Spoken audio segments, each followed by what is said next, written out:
제가 이번에 어떤 책을 보았는데요. 남편 없이 5남매를 키우는 어머님이 밥을 풀 때마다 가장 큰 딸의 밥을 먼저 부어서 주었답니다. 너는 우리 집 가장이다. 동생들에게도 언니, 누나가 우리 집의 가장이니까 너희들은 항상 언니, 누나의 말을 잘 들어야 된다. 그러면서 밥을 풀 때마다 항상 언니 밥을 이렇게 가장 큰 딸 밥을 먼저 부어서 이렇게 주었어요. 시집을 가고 명절이 되어서 집에 돌아왔는데 또 여지없이 항상 큰 딸의 밥을 먼저 부어서 주었어요. 근데 어느 날 어머니가 밥을 퍼서 놓으니까 큰 딸이 자기 밥인 줄 알고 당연히 이렇게 가지고 가니까 엄마가 하는 말이 그건 내 밥이야, 손대지 마, 그랬다는 거예요. 큰 딸이 얼마나 무안했겠어요. 그래서 아무 말 하지 않고 밥을 먹다가 엄마에게 물어봤대요. 엄마, 왜 항상 내 밥을 먼저 부었는데 엄마 밥을 먼저 부어서 그러니까 엄마가 하는 말이 몰라, 밥 먼저 푸는 순서대로 죽는데 그 말을 어디서 듣고 왔던 거예요. 어디서 들었는지 엄마가 그 말을 듣고 하는 말이 밥 푸는 순서대로 죽는단다. 그러니까 엄마 밥을 먼저 푼 거죠. 내가 너희들 먼저 죽어야 되지 않겠느냐, 그렇다는 거예요. 그래서 안 믿는 사람은 항상 불안해서 살아요. 항상 무엇에 쫓기면서 미신에 이렇게 홀려서 사는 것처럼 그렇게 살아요. 딸이 집에 돌아가서 남편 밥을 먼저 풀까 자기 밥을 먼저 풀까 이게 걱정이 되는 거예요. 안 믿는 사람은 언제 그래요? 실제로 제가 그런 분을 보았어요. 이사를 어디로 가야지? 이사를 어디로 가야지? 어디로 가야 돼요, 여러분? 마음대로 가면 되죠. 안 믿는 사람은 이사도 제대로 못 해요. 안 믿는 사람은 못을 하나 박아도 제대로 못 박는 거예요. 늘 불안해요. 저와 여러분은 늘 하나님의 은혜로 늘 편안하게 사는 줄로 믿습니다. 하나님의 은혜로 우리는 사는 거예요. 그래서 그 아내가 집에 돌아가서 누구 밥을 먼저 부었게요? 궁금하지 않으세요? 남편 밥을 먼저 부었대요. 그것은 자기가 욕심으로 오래 살려고 그런 게 아니고 그 책에 보니까 이렇게 써졌더라고요. 호라비가 죽으면 3년에 이가 서말이고 가부가 죽으면 3년에 깨가 서말이다. 그런 말을 어디서 들었는지 이 딸이 그때부터 남편이 먼저 죽어야 나중에 남편이 고생하지 않겠구나. 자기가 먼저 죽으면 남편이 고생할 것 같으니까. 그 말도 일리가 있어요. 어찌됐든 저는 참 안 믿는 사람들이 불행하더라고요. 항상 뭔가 쫓기고 불안해하고 자유롭게 살 수 없는 거예요. 근데 우리 예수님은 말씀하시기를 진리를 알지니 진리가 너희를 자유케 하리라. 할렐루야. 우리는 모든 것에 자유함을 누리고 살아야 될 줄로 믿습니다. 왜 그러죠? 주님의 은혜가 함께하기 때문에 그렇습니다. 우리가 살아가면서 무시하고 버릴 것이 참 많지만 정말 우리가 죽음의 자리에서도 죽으면서까지라도 우리가 꼭 붙들어야 되고 버리지 않아야 될 것이 하나님의 은혜인 줄로 믿습니다. 그래서 우리가 할 일은 매일매일 하나님의 은혜를 사모하며 살아야 됩니다. 하나님의 은혜 아니면 오늘 나 죽어요. 그렇게 늘 하나님 앞에 매달려 살아야 돼요. 하나님의 은혜 아니면 나 죽어요. 우리 한번 따라서 해볼까요? 시작. 하나님의 은혜 아니면 나 죽어요. 하나님의 은혜 아니면 나 죽어요. 여러분, 우리가 말로만 그렇게 살 것이 아니라 우리 삶 속에서, 우리 생활 속에서 정말 하나님의 은혜 아니면 나 죽습니다. 그런 삶을 우리가 살아야 될 줄로 믿습니다. 우리 하나님은 당신의 은혜를 구하는 자에게 반드시 정말 후한 은혜를 덧입혀 주셔요. 그러나 자신의 힘을 의지하며 하나님의 은혜를 구하지 않으면 우리 하나님은 반드시 그 은혜를 거두십니다. 하나님께서 우리에게 그 은혜를 거두시면 우리가 무슨 수로 삽니까, 여러분? 여러분 무슨 수로 살겠어요? 하나님의 은혜를 거두시면 안 됩니다. 노아가 왜 이런 엄청난 말씀에 순종할 수 있었을까요? 바로 하나님의 은혜를 노아가 입었기 때문이다 그래요. 여러분 6장 8절 말씀 한번 보실까요? 6장 8절 말씀 그렇게 같이 한번 읽겠습니다. 그러나 노아는 여호와께 은혜를 입었더라. 아멘. 노아가 하나님께 은혜를 입었기에 멸망하는 세상에서 멸망하지 않고 그 엄청난 하나님의 명령에 노아가 순종할 수가 있었던 거예요. 여러분, 노아가 다른 사람들하고 무엇이 다를까요? 다른 게 하나도 없어요. 단지 노아는 하나님께 은혜를 입은 사람이고 그 사람들은 하나님께 은혜를 입지 못한 사람이죠. 이것이 다른 것뿐이에요.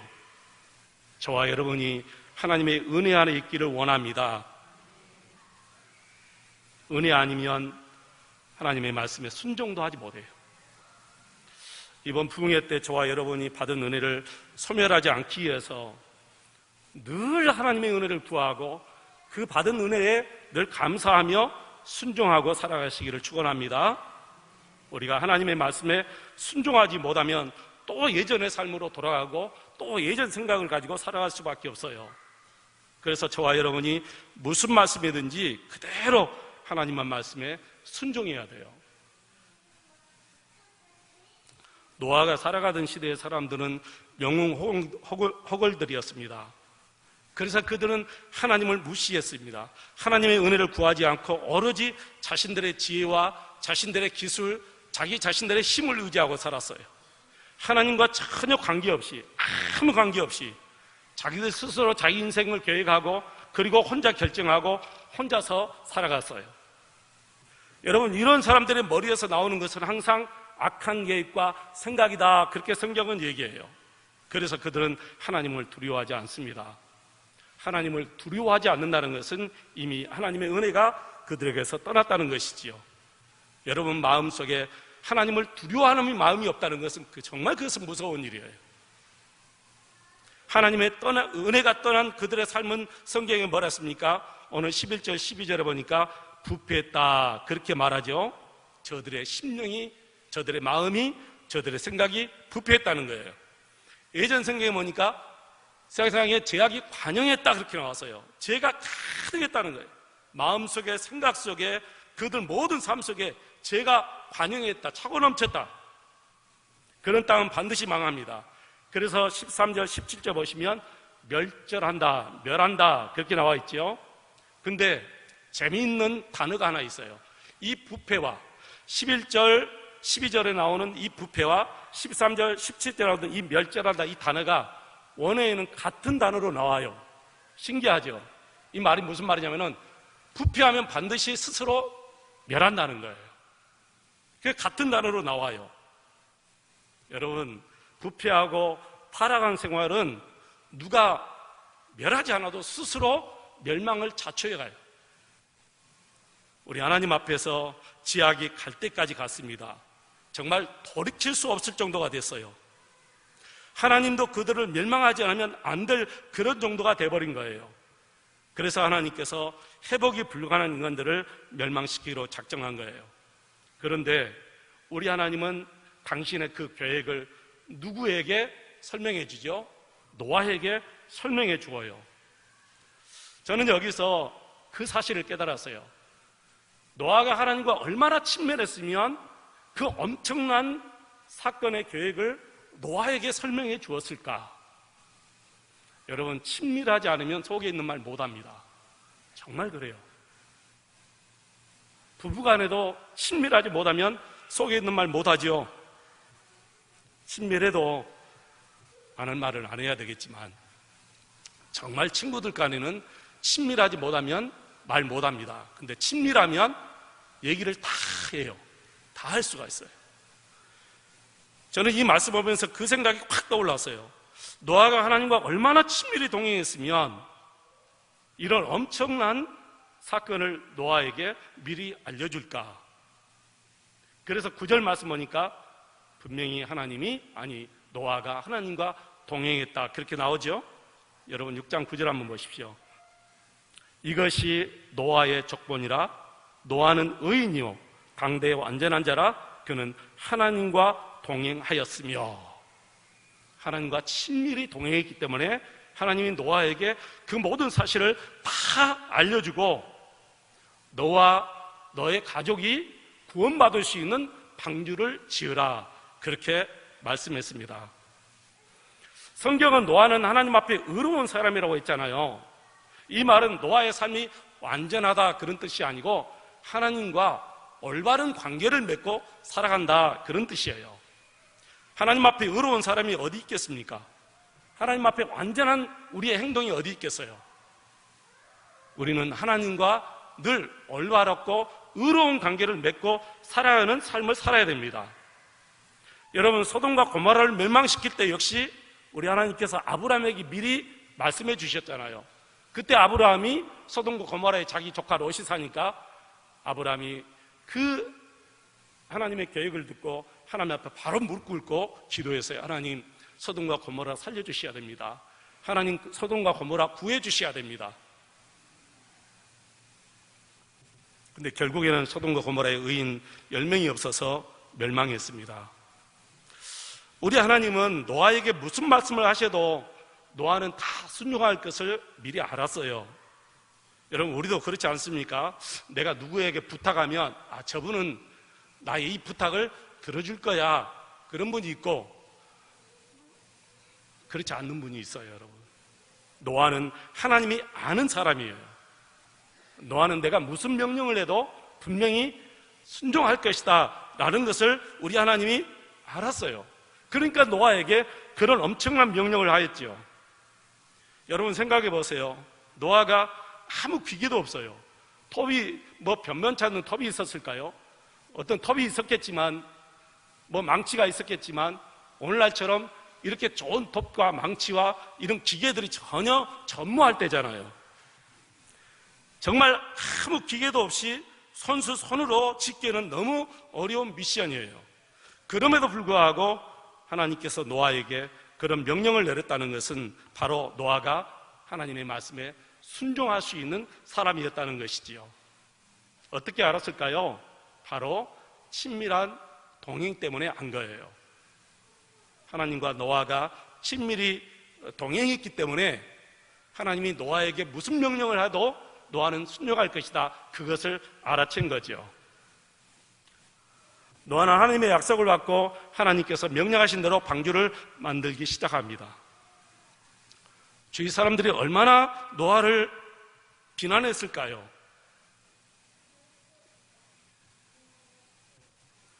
히브리서 11장 7절 말씀 보니까 노아는 믿음으로 아직 보지 못하는 일에 경고하심을 받아, 아직 보지 못하는 일에 하나님께 경고함을 받았어요. 큰 홍수로 이 땅이 망할 것이다, 멸할 것이다, 그것을 그대로 믿어요. 그래서 하나님을 경외함으로 그랬어요. 경외한다는 것은 하나님을 두려움으로 믿는다는 거예요. 방주를 예비하여 그 집을 구원하였으니 이로 말미암아 세상을 정지하고 믿음을 쫓는 의의 후사가 되었느니라. 노아가 하나님의 명령에 순종한 것은 하나님을 믿는 그 말씀뿐이었죠. 달리 어떤 거 보여준 것이 아니에요. 꿈에 보여준 거 아니에요. 차라리 노아가 잠잘 때 꿈에 엄청난 홍수를 쏟아 부어가지고 노아에게 보여주었으면 또 얼마나 좋겠어요. 근데 우리 하나님은 노아에게 어떤 이상이나 꿈으로나 환상으로 아무것도 보여주지 않고 무조건 말씀만 딱 하신 거예요. 그런데 노아는 그 말씀 그대로 믿어요. 그리고 순종합니다. 여러분, 순종은 나에게 이익이 되느냐 이익이 안 되느냐 그거 따지지 않습니다. 이 순종이 정말 나에게 필요하냐 필요하지 않느냐 이것도 따르지 않아요. 앞뒤 재지 않고 계산하지 않고 무조건 하나님의 말씀에 순종하는 것이 진짜 순종이에요. 오늘 6장 15절을 보시면 방주의 규모가 나오죠. 여러분, 내가 만들 방주는 이러하니 그 길이는 300규빗. 여러분, 300규빗이면 약 150m 정도 됩니다. 150m면 축구장 저쪽에서 이쪽 길이가 거의 한 120m 조금 더 되거든요. 그러니까 축구장보다 조금 더 큰 방주지요. 그리고 너비는 50규빗, 그랬죠. 25m. 그리고 높이가 몇 규빗이에요? 30규빗, 15m 정도 되죠. 지금으로 봐서도 엄청나게 큰 배죠. 사실은 이 축구장 크기만한 배니까 지금도 엄청나게 큰 배죠. 물론 지금이야 뭐 크루즈 같은 뭐 운동량 5배, 10배 정도 되는 그런 엄청난 배들이 너무 많기 때문에 그렇지만 그 옛날에 노아 시대 그 옛날에 한번 생각해 보세요. 이게 여러분 가능이나 합니까? 상상할 수 없는 일인데 노아는 그 하나님의 말씀에 순종합니다. 아주 세밀한 어떤 설계도도 없어요. 그렇다고 뭐 크레인이라도 있습니까? 아무것도 없잖아요. 아무 기술도 없고. 근데 노아는 그 일을 무려 100년간이나 만들기 시작해요. 그 긴 기간 동안 노아가 어떻게 방주를 만들었을까요, 여러분? 하나밖에 없어요. 인내요, 인내. 인내 아니면 그 긴 기간 동안 노아가 방주를 만들지 못합니다. 순간순간 얼마나 힘들었겠어요. 그래도 끝까지 인내합니다. 그 인내는 반드시 하나님의 말씀에 대한 근거가 있어야 돼요. 그 근거가 하나님께서 경고하시고 이 땅을 멸하신다는 거예요. 너는 방주를 만들어서 너와 온 식구들을 구원하라. 그 말씀에 근거를 두고 노아는 인내하기 시작해요. 저와 여러분이 이 세상에 인내하면서 하나님을 믿는 것은 오로지 하나님의 말씀에 대한 근거뿐이에요. 그 어떤 것도 없습니다. 하나님을 믿었고 그 하나님의 말씀을 믿었기 때문에 거기에 근거를 두고 이 노아가 계속해서 인내하고 하나님의 말씀에 순종하는 거예요. 그 하나님의 말씀을 믿지 못하면 노아는 순종하지 못합니다. 말씀을 믿지 못하면 순종하지 못해요. 저와 여러분도 마찬가지입니다. 하나님의 말씀 믿지 못하면 순종하지 못합니다. 여러분, 미국과 캐나다에 연결하는 폭포가 무슨 폭포죠? 나이아가라 폭포라고 그러죠. 뭐 브라질에 가면 이과수 폭포라고 있습니다만은 저는 뭐 양쪽 폭포도 다 가보지 못했습니다만은 이 나이아가라 폭포 위에 뭐 줄타기 하는 사람이 있습니까? 제가 어떤 책에 보았어요. 줄타기 하는 사람이 있는데 줄을 타고 이쪽에서 저쪽으로 걷는데요.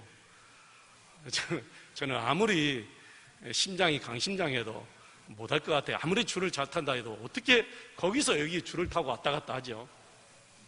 그 줄타기 하는 사람이 관광객을 보고 하는 말이 당신 내 등에 업히세요. 내가 당신을 업고 저쪽으로 건너가겠습니다. 그랬다는 거예요. 누가 업겠어요, 여러분? 업을 사람 누가 있어요, 여러분? 그런데 어떤 아이가 딱 그분 등에 올라탔다는 거예요. 바로 그 딸은 아버지를 믿기 때문에 그 아버지의 등에 올라타서 이쪽에서 저쪽까지 왔다 갔다 했다는 거예요. 여러분, 그래요. 믿음이 얼마나 중요한지 모릅니다. 사람이 살아가면서도 이 신뢰, 믿음이 깨져버리면 정말 곤란하죠. 정말 힘들죠. 사람이 살아가면서도 이 신뢰가 깨져버리면 정말 힘듭니다. 친구 간에도 그렇고 어떤 이성 간에도 그렇고 부부 간에도 그렇고 아무튼 신뢰가 끊어지면 회복하기까지는 굉장히 힘들어요, 여러분. 그렇기 때문에 하수마시면 서로 신뢰가 깨지지 않도록 굉장히 조심하고 또 조심하고 노력해야 돼요. 부부간의 관계가 여러분 노력하지 않으면 안 돼요. 부부니까 당연히 사랑이 충만해지고 아무 이유 없이 끝까지 살아갈 수 있을 것 같습니까? 그렇지 않습니다. 부부이기 때문에 더 노력해야 돼요. 부부이기 때문에 더 신뢰할 수 있도록 노력해야 돼요. 하물며 하나님과 우리 관계에 신뢰가 깨져버리면 정말 믿지 못하는 거예요. 하나님은 노아를 믿었고 노아는 하나님의 말씀을 믿은 줄로 믿습니다. 어디에서 그렇게 생겼어요? 친밀한 동행 속에서 그 신뢰가 굳건해진 거예요. 여러분, 100번, 1000번 만나는 사람, 가끔 가다가 한두 번 만나는 사람, 누가 더 친밀할 것 같아요? 그거 물어볼 필요가 뭐 있나요, 여러분? 초등학교 1학년 애에게도 물어봐도 그 답이 나와요. 늘 기도하고 늘 성경 말씀 보고 늘 찬송하고 늘 예배하고 사는 사람하고 가끔 가뭄에 콩나듯이 한 번쯤 이렇게 예배하고 예수님, 하나님 부르는 사람하고 누가 더 하나님과 신뢰관계가 두터울 것 같아요? 말할 필요도 없습니다. 나는 저와 여러분이 하나님과 정말 신뢰관계가 두터워지면 좋겠어요. 내가 너 믿어. 저도 당연히 믿고 말고요. 늘 하나님과 우리 관계가 이런 관계가 되어야 돼요. 그래야 순종을 명령할 수 있고 그래야 또 순종할 수 있는 거예요. 순종을 명령할 수 있다는 것은 내가 너를 믿기 때문에 순종을 명령할 수 있는 거고, 순종하는 것은 당신을 믿기 때문에 순종하는 줄로 믿습니다. 저와 여러분의 관계가 우리 하나님과 이런 관계가 되시기를 주의 이름으로 축원을 드립니다.